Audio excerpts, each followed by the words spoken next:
மக்களே நம்ம last week KGF போயிருந்தோம். நிறைய பேருக்கு தெரிஞ்சிருக்கும். அதோட லென்த் வீடியோ பார்க்கலாம் வாங்க. மண்டே, டியூஸ்டே, வெனஸ்டே 3 நாள் ஃபன் பண்ணதையும் இந்த ஒரே 8 நிமிஷம் வீடியோல போட்டுருக்கேன். ஸ்கிப் பண்ணாம பாருங்க. அதே மாதிரி லென்த் வீடியோல என்னோட எக்ஸ்பீரியன்ஸ் கொஞ்சம் கம்மி தான். நான் அந்த அளவுக்கு லென்த் வீடியோ போட்டது இல்ல. இதுல எதனா ஒரு குறை இருந்தா மறக்காம தயவு செஞ்சு கொஞ்சம் கமெண்ட்ல சொல்லிட்டு போங்க. அப்பதான் நெக்ஸ்ட் வீடியோ போடும்போது இன்னும் கரெக்டா போட முடியும். அதே மாதிரி உங்களுக்கு எதனா தோணுச்சுனாலும் சொல்லுங்க. எனக்கு ரொம்பவே யூஸ்ஃபுல்லா இருக்கும். வீட்ல இருந்து ஷார்ப்பா 2 மணிக்கெல்லாம் கிளம்பிட்டோம். ஏன்னா மலை ஏறும்போது மலையாண்டெல்லாம் ஒரே ஒரு ஸ்ட்ரீட் லைட் கூட இருக்காது, இருட்டா இருக்கும். அதனால இருட்டுறதுக்குள்ள ஏறிடலாம். ஆனா நாங்க மலை ஏறும்போது ஷார்ப்பா 9 மணி ஆயிடுச்சு. நாங்க எப்போ பெங்களூர் ஹைவேல வந்தாலும் இப்ப ரீசெண்ட் டேஸா இந்த கடைக்கு தான் வரும். ஏன்னா இங்க ஸ்நாக்ஸ்ல இருந்து எல்லாமே ரொம்பவே சூப்பரா இருக்கு. மண்டே அன்னைக்கு நிறைய டிராவல்லே போனதுனால நிறைய வீடியோஸ் எடுக்கல. அதே மாதிரி KGFல இந்த வாட்டி ரூம் எல்லாம் போட வேணாம், வீட்டுல தங்கலாம் அப்படின்ட்டு 2 வீடு தான் பாத்துருந்தோம். ஆனா அந்த வீட்டுல தங்கறதுக்கு அவ்வளவு கம்ஃபர்டபுளா இல்ல நம்ம வேணா நம்ம ரூமே போட்டுடலாம் அப்படின்னு சொல்லிட்டு அப்பாவோட ஃப்ரெண்ட்ஸ் எல்லாம் சேர்ந்து தான் நைட்டு ரூமும் போட்டு கொடுத்தாங்க. வீடு பாக்குறதுக்கு ஒரு வாரமா அவங்க தான் அலைஞ்சு திரிஞ்சிட்டு இருந்தாங்க பாவம். திங்கக்கிழமை நைட்ல இருந்து புதன்கிழமை மத்தியானம் நாங்க கிளம்புற வரைக்கும் எங்க கூடயே இருந்து திருவிழாவை சூப்பரா என்ஜாய் பண்ண வச்சுட்டு கிளப்பி விட்டாங்க. எல்லா வருஷமும் அப்பாவுடைய ஃப்ரெண்ட் வீட்லயும் இல்லைன்னா சொந்தக்காரங்க வீட்டுல தான் சாப்பிடுவோம். ஆனா இந்த வருஷம் யார் வீட்டுக்குமே போய் சாப்பிடல. ஏன்னா போன வருஷமே ஒருத்தர் வீட்டுல சாப்பிட்டதுனால இன்னொருத்தர் கோச்சிக்கிட்டாங்க. இந்த மாதிரி ஆகுறதுனால அவங்களுக்கும் கஷ்டம், நம்மளுக்கும் கஷ்டம் இல்லையா? அதனாலதான்.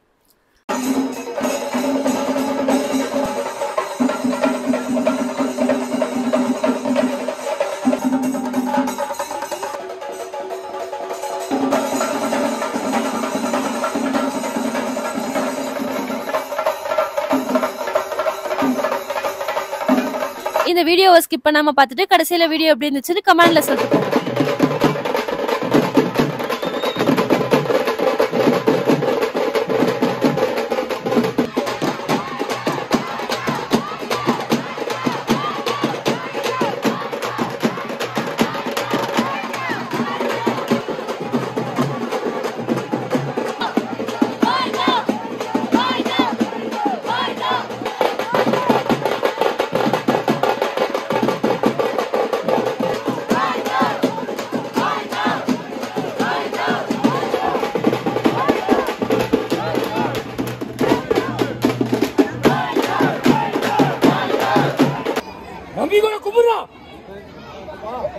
காலையில கோவிலுக்கு வந்து திருவிழா எல்லாம் பார்த்துட்டு அப்படியே அப்பாவுடைய ஃப்ரெண்ட்ஸ் வீட்டுக்கு சொந்தக்காரங்க வீட்டுக்கெல்லாம் போயிட்டு மத்தியானமா 2 மணி போல ரூமுக்கு திரும்பி கிளப்பி போயிட்டோம். 6 மணிக்கு நெருப்பு சட்டி எடுத்துருவாங்க. அதனால பாத்திரலான்னு ஈவினிங்கா திரும்பி ஃப்ரெஷ் ஆயிட்டு KGFல பானிபூரி நம்ம ஊர்ல இருக்கிறத விட ரொம்பவே டிஃப்ரெண்டா இருக்கும், சூப்பரா இருக்கும். அப்படியே பானிபூரி எல்லாம் சாப்பிட்டு கோவில் கிட்ட வந்தாச்சு. நம்ம சொந்தங்கள்ல நிறைய பேர் KGFல பார்த்துட்டு நீங்க எதனா கேட்டிருந்தீங்க. ரொம்ப ஹாப்பியா இருந்துச்சு. எனக்கு கல்யாணம் ஆகி 8 வருஷத்துல தொடர்ந்து ஒரு 6 வருஷமா இந்த கோவிலுக்கு வந்துட்டே தான் இருக்கேன்.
கோவிலோட டான்ஸ் எல்லாம் பாத்தீங்களா, செம்மையா ஆடுவாரு. எனக்கு தான் டான்ஸ் ஆடவே தெரியாது. இன்னைக்கு எவ்வளவு நேரம் ஆனாலும் தேர் பார்க்காம போக கூடாதுன்னு நினைச்சிட்டே இருந்தோம். ஆனா தேர் கிளம்பவே ரொம்ப லேட் ஆயிடுச்சு. பசங்களும் தூங்கிட்டாங்க. சரி ஓகே நம்ம ரூமுக்கு கிளம்பிடலான்னு கிளம்பிட்டோம். குட்டி பசங்க எல்லாம் காவடி எடுத்துட்டு பொண்ணுங்க எல்லாம் நல்லா டான்ஸ் ஆடுறதோட ரொம்பவே சிறப்பா போச்சு.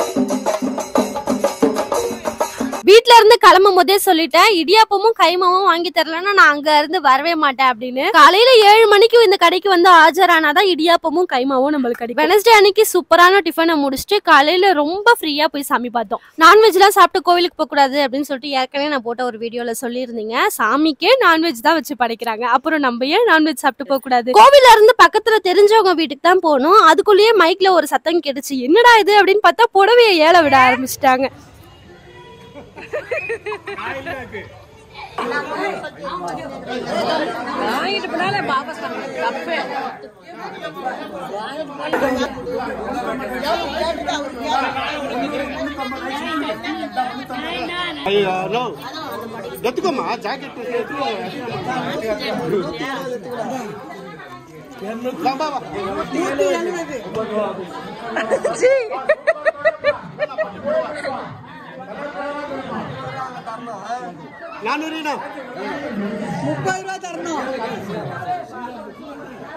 இந்த வாட்டி சாமி புடவை ஒரு 15 புடவை கிட்ட வாங்கணும். 550 650 புடவை ஏலம் போச்சு. அந்த அளவுக்கு நிறைய பேரும் வந்து வாங்கினாங்க. அதோட அங்க இருக்க ஏரியா குட்டீஸ் எல்லாம் நம்ம மேல கலர் அடிக்க ஆரம்பிச்சிட்டாங்க. அதோட கலரை கொஞ்சம் நேரம் என்ஜாய் பண்ணிட்டு ரூமை பார்த்து கிளம்பியாச்சு. ஒரு 12 மணிக்காவது கேஜிஎஃப்ல இருந்து கிளம்புனாதான் நேரத்தோட வீட்டுக்கு போக முடியும், நாளைக்கு நம்ம கடை வைக்க முடியும் அப்படின்ற ஒரு மைண்ட்ல தான் கிளம்பணும். ஆனா இங்க கலரை முடிச்சுட்டு ரூமுக்கு போறதுக்கே 1 மணி ஆயிடுச்சு. முடி மண்டா கழுத்துன்னு எல்லாமே கலர் தான். கலரை முடிச்சுட்டு வீடியோ எடுக்கலான்னு வீடியோ பார்த்தா நாங்களே ஏலியன் குட்டி மாதிரி இருக்கும். அதோட ரூமுக்கு போய் ஃப்ரெஷ் ஆயிட்டு ஒரு மணி போல அங்க இருந்து கிளம்பியாச்சு. இந்த 3 நாளுமே வீட்ல இருந்து கிளம்புனதுல இருந்து கேஜிஎஃப்ல இருந்து திரும்பி வீட்டுக்கு வர வரைக்கும் இந்த மழை வந்துட்டே தான் இருந்தது. நாங்க எப்ப போய் மத்தியான சாப்பாடு ஹோட்டல்ல சாப்பிட்டாலும் 1800 இல்ல 2000 கண்டிப்பா தொட்டுரும். இந்த வாட்டியும் கண்டிப்பா ஒரு 1800 ரூபாய் வந்துரும் அப்படின்னு தான் எதிர்பார்த்தோம். ஆனா 1000 ரூபாய்க்குள்ளேயே முடிஞ்சிருச்சு. சுத்தமா நம்பவே முடியல. ஏன்னா எல்லாருக்குமே மட்டன் பிரியாணி தான் சொன்னோம். அதே மாதிரி ஃபுல் கிரில் தான் சொல்லியிருந்தோம். டேஸ்ட் எல்லாமே ரொம்ப சூப்பரா இருந்துச்சு. அஜினோமோட்டோவே ஒரு துளி கூட கலக்கலன்னு நாங்க கண்டுபிடிச்சிட்டோம். எப்படின்னா அஜினோமோட்டோ கலந்துருந்தா கொஞ்சமா சாப்பிட்டாலே வயிறு திம்முன்னு ஆயிடும். இது சாப்பிட வயிறு ஃபுல்லா இருக்கிற மாதிரியே தெரியல. ஃபைனலா பில் 976 ரூபாய் வந்துச்சு. சூப்பரா பில் பே பண்ணிட்டு அங்க இருந்து கிளம்பியாச்சு. சென்னைக்கு வரதுக்கு இந்த வாட்டி புதுசா கட்டின ஹைவேல தான் வந்திருந்தோம். ஆனா அந்த ஹைவே கொஞ்சம் தூரத்துக்கு தான் போட்டிருந்தாங்க.